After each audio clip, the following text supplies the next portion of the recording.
ಏನಾಗ್ತದ ಆ ಸಮಾಧಾನದ ಗುಣವನ್ನು ಕಲಿಸ್ತಕ್ಕಂಥ ಗುರು ಆಗ್ತಾನ. ಅದಕ್ಕೆ ಹಳ್ಳಿ ಮೇಲೆ ಎಲ್ಲ ಒಂದು ಮಾತು ಹೇಳ್ತಾರೆ, ಪಾಲಿಗೆ ಬಂದುದು ಅಂತಾರೆ ನಿಮ್ಮ ಕಡೆ, ನಮ್ಮ ಕಡೆ ಅಷ್ಟೇ ಅಂತಾರೇನೋ ಅನ್ಕೊಂಡಿದ್ರು, ನಿಮ್ಮ ಕಡೆನೂ ಅಂತಾರ ಪಾಲಿಗೆ ಬಂದಿದ್ದು ಪಂಚ. ಏನು ಬಂದದ್ದು ಅದು ಪಂಚಾಂಗ. ನಮ್ಮ ಮನೆ ಹೆಂಗದ ನಮಗೆ ತೃಪ್ತಿ ಆಗಬೇಕು, ಇನ್ನೊಬ್ರು ಮನೆ ನೋಡಬಾರ್ದು ಅಂದ್ರೆ ನೋಡ್ಬೇಕು, ಖುಷಿ ಪಡಬೇಕು. ಇನ್ನೊಬ್ರು ಮನೆ ನೋಡಿ ಎಷ್ಟು ಚಂದ ಕಟ್ಟಿರಿ ಆರಾಮಿರಿ ಅನ್ಬೇಕು, ವಿನಃ ಅಸೂಯೆ ಪಟ್ಕೊಂಡು ಬರಬಾರ್ದು. ಅದಕ್ಕಾಗಿ ಹೇಳ್ತಾರೆ ಇನ್ನೊಂದು ನೋಡಿದೆವು ಅಂದ್ರೆ ದುಃಖಿ ಅದ, ನಮ್ಮದನ್ನ ನಾವು ನೋಡಿದೆ ಅಂದ್ರೆ ಬಹಳ ಸಂತೋಷ ಅದ. ಎಷ್ಟು ಚಂದ ಹೇಳ್ತಾರೆ ಶಿವಯೋಗಿ ಸಕಲೇಶ ಮಾದರಸರು, ದೊರೆಕೊಂಡಂತೆ ಮನದಣಿದಿಹರ, ದೊರೆಕೊಂಡಂತೆ ದಣಿದಿಹ ಮನದವರ ತೋರ, ದುಃಖಕ್ಕೆ ದೂರಾದವರ ತೋರ, ಒಳಗ ನರೆದು ಹೊರಗೆ ಮರೆದವರ ತೋರ, ಸದಾನಂದದಲ್ಲಿ ಸುಖಿಯಾಗಿರುವವರ ತೋರ, ಸಕಲೇಶ್ವರ ದೇವ ಎನಗಿದೆ ವರವ ಕೊಡುವ ಕಂಡ. ಇಷ್ಟು ಸುಂದರವಾಗಿರ್ತಕ್ಕಂಥ ವಚನ ಸಕಲೇಶ ಮಾದರಸರು ಬರೀತಾರೆ. ದೊರೆಕೊಂಡಂತೆ ದಣಿದಿಹ ಮನದವರ ತೋರ.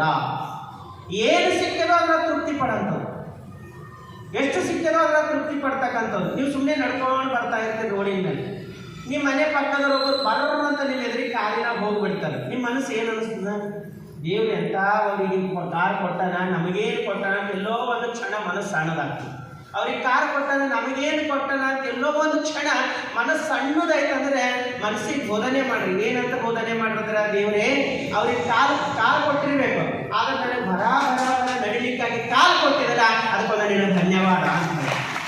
ಕಾಲ್ ಕೊಡೋದ್ರೆ ಏನು ಮಾಡ್ತಿದ್ದೆವು, ಒಂದು ಕಾರ್ ಕೊಟ್ಟು ನಮ್ಗೆ ಕಾಲ್ ಕೊಡ್ಲಿಲ್ಲ ಅಂದ್ರೆ ಏನು ಮಾಡ್ತಿದ್ದೆವು, ಎಲ್ಲ ಸಂಪತ್ತು ಕೊಟ್ಟು ಎರಡು ಕಣ್ಣು ಕೊಡ್ಲಿಲ್ಲ ಅಂದ್ರೆ ಏನು ಮಾಡ್ತಿದ್ದೆವು.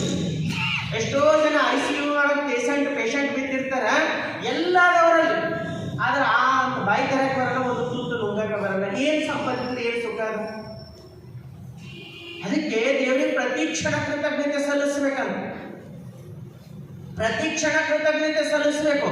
ನನಗೆ ಏನು ಕೊಟ್ಟಿಲ್ಲ ಅಂತ ಅನ್ನಬಾರ್ದು. ದೇವ ಎಲ್ಲ ಕೊಟ್ಟಿದ್ದಲ್ಲ, ಮಳೆ ಕೊಟ್ಟಾನ, ಗಾಳಿ ಕೊಟ್ಟಾನ, ಬೆಳಕು ಕೊಟ್ಟಾನ, ನೀರು ಕೊಟ್ಟಾನ, ಎಲ್ಲವೂ ಹಣ್ಣು ಕೊಟ್ಟಾನ, ತರಕಾರಿ ಕೊಟ್ಟಾನ. ಪರಮಾತ್ಮ ನಮಗೆಲ್ಲವೂ ನಿರ್ಮಾಣ ಮಾಡ್ಯಾನ, ಆನಂದವಾಗಿ ಬದುಕ್ರಿ ಅಂತ ಹೇಳ್ಯಾನ. ಆದರೂ ನಾವು ದುಃಖಿಗಳಾಗ್ತಾ ಇದ್ದೀವಿ. ಕಾರಣ ಅಂದ್ರೆ ನಮ್ಮಲ್ಲಿ ಏನದ ಅಂತ ನೋಡ್ತಾ ಇಲ್ಲ, ಇನ್ನೊಬ್ಬರ ಹತ್ರ ಏನಿದೆ ಅಂತ ನೋಡ್ತಾ ಇದ್ದೀವಿ, ಅದಕ್ಕೆ ದುಃಖಿಗಳಾಗ್ತಾ ಇದ್ದೀವಿ. ಹೇಳ್ತಾರೆ ಸಕಲೇಶ ಮಾದರಸರು, ದೊರೆಕೊಂಡಂತೆ ದಣಿದಿಹ ಮನದವರ ತೋರ. ಏನು ದೊರೆತದೋ ಅದರಲ್ಲಿ ದಣದು ಆನಂದವನ್ನು ಪಡ್ತಕ್ಕಂಥ ಮನಸ್ಸಿನವರ ತೋರ. ದಣಿ ಅಂತ ನಮ್ಮ ಶಬ್ದ ಕಡೆ ಅಂತಾರೆ, ನಮ್ಮ ಕಡೆ ಎಲ್ಲ ಬಳಸ್ತಾರೆ ದಣಿ ಅಂತ. ಅಂದ್ರೆ ಉಣುವಂದು, ತೃಪ್ತಿ ಕೊಡುವಂದು. ಮನ ದಣಿದಿಹ, ಮನ ತೃಪ್ತಿಗೊಳ್ಬೇಕು, ಏನದನ್ನು ಅದರ ತೃಪ್ತಿಗೊಳ್ಬೇಕು. ಹಂಗಾಗ್ತದ. ಮನುಷ್ಯ ಬಹಳ ದುಃಖಿಯಾಗಿರ್ತಾನೆ. ಒಬ್ಬ ಶ್ರೀಮಂತ, ಬಹಳ ದೊಡ್ಡ ಶ್ರೀಮಂತ, ಒಬ್ಬನೇ ಮಗ ಬಹಳ ಪ್ರೀತಿಯಿಂದ ಸಾಕಿನ ಒಂದು ಸಾರಿ ತಂದೆಗೆ ಅನಿಸ್ತು, ಏನಂದ್ರೆ ನಾನು ನನ್ನ ಮಗನಿಗೆ ಎಲ್ಲ ವ್ಯವಸ್ಥೆಗಳು ಕೊಟ್ಟೀನಿ, ಎಲ್ಲ ಸುಖ ಭೋಗಗಳು ಕೊಟ್ಟೀನಿ, ಆದರೂ ನನ್ನ ಮಗ ನನ್ನ ಕೃತಜ್ಞತೆ ಸಲ್ಲಿಸಲ್ಲ. ನನ್ನ ಮಗನಿಗೆ ಜೀವನ ಅನುಭವ ತಿಳಿಸ್ಬೇಕು, ಜನ ಎಷ್ಟು ಕಷ್ಟದಾಗ ಅದರ ಅಂತ ಬೋಧನೆ ಮಾಡಿಸ್ಬೇಕು, ತಿಳಿಸ್ಬೇಕು. ತೋರಿಸಿದಾಗ ಮಾತ್ರ ನನ್ನ ಮಗನಿಗೆ ಅನುಭವ ಬರ್ತದ, ನಮ್ಮ ತಂದೆ ಹೆಚ್ಚು ಕೊಟ್ಟನಂತ ನನ್ನ ಬಗ್ಗೆ ಗೌರವ ಬೆಳೆಸ್ಕೊಳ್ತಾನ ಅಂತ ಒಂದು ಭಾವ ಬಂತು. ಭಾವ ಬಂದ ತಕ್ಷಣ ಮಗನಿಗೆ ಕರೆದ, ಮಗ ಪಕ್ಕದ ಹಳ್ಳಿಯಲ್ಲಿ ನಮ್ಮ ಮನೆತನದ ಒಂದು ರಿಲೇಷನ್ ಮನೆ ಅದ, ನೆಂಟರ ಮನೆ ಅದ, ಒಂದು 8 ದಿನ ನೀನು ಅವ್ರ ಮನೆಗೆ ಇರಟ್ಟಿ ನಡಿ ಅಂತ ಕರ್ಕೊಂಡು ಹೋಗ್ತಾನೆ.